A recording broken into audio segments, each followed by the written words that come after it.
Get ready for the Shakedown, Ontario. Premier Dalton McGuinty's back-to-school special for education workers was 90% off their collective bargaining rights. He called it the Putting Students First Act. But really, it should have been called the Screwing Teachers First Act. Now he's getting ready to push the Protecting Public Services Act. Under this baby, the government will put the squeeze on 500,000 public sector workers. For at least 6 years, the government can reduce wages, eliminate benefits, quash strikes, and public servants won't even be able to appeal through the courts. Of course, he's doing this to please New York bond rating banksters who set the vig.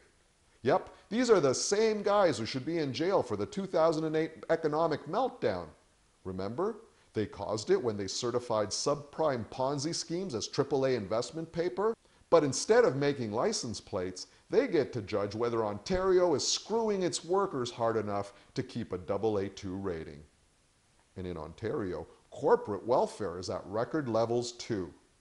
TransCanada Corporation just got hundreds of millions in no-show fees for the cancellation of private power plants in NIMBY Liberal ridings.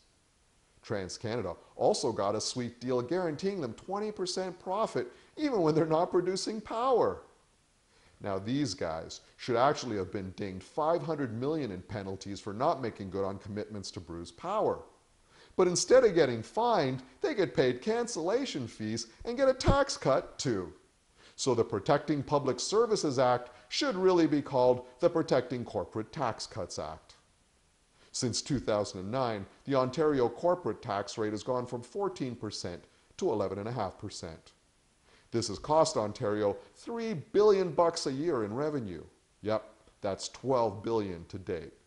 So public sector wages that would go for new roofs, hockey equipment, takeout food, and minivans gets frozen or cut. But corporations get their pockets lined with tax cuts. And Mark Carney and Jim Flaherty's pleadings to the contrary, the only jobs that corporate tax savings create are at Prada stores, Swiss banks, and Cayman Island dummy corporations. Of course, corporate tax cuts are like Montreal construction projects. A kickback always seems to make its way back into political coffers. That's why politics is about banknotes and not your votes. So the choice is clear. Either wait like good sheep at the slaughterhouse or collectively rise up against the pinstriped banksters, like they did in Quebec. All it took to shake up the Belle Provence was sustained imaginative protest, strategic economic actions, massive civil disobedience, and 500,000 people banging on their pots and pans. Of course, you should try to be considerate. If you close highways and bridges, do it when people are on their way to work, not when they're going home for dinner. But it's not as easy as it sounds. While you're standing up for your future, paid goons will beat you with batons, blind you with stun grenades and pepper spray, and shoot you with rubber bullets. And all the while, the corporate media will show endless loops of black-hooded kids breaking windows.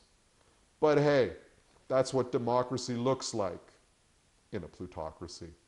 In Ontario, for Rabble TV, I'm Umberto da Silva, not Rex Murphy.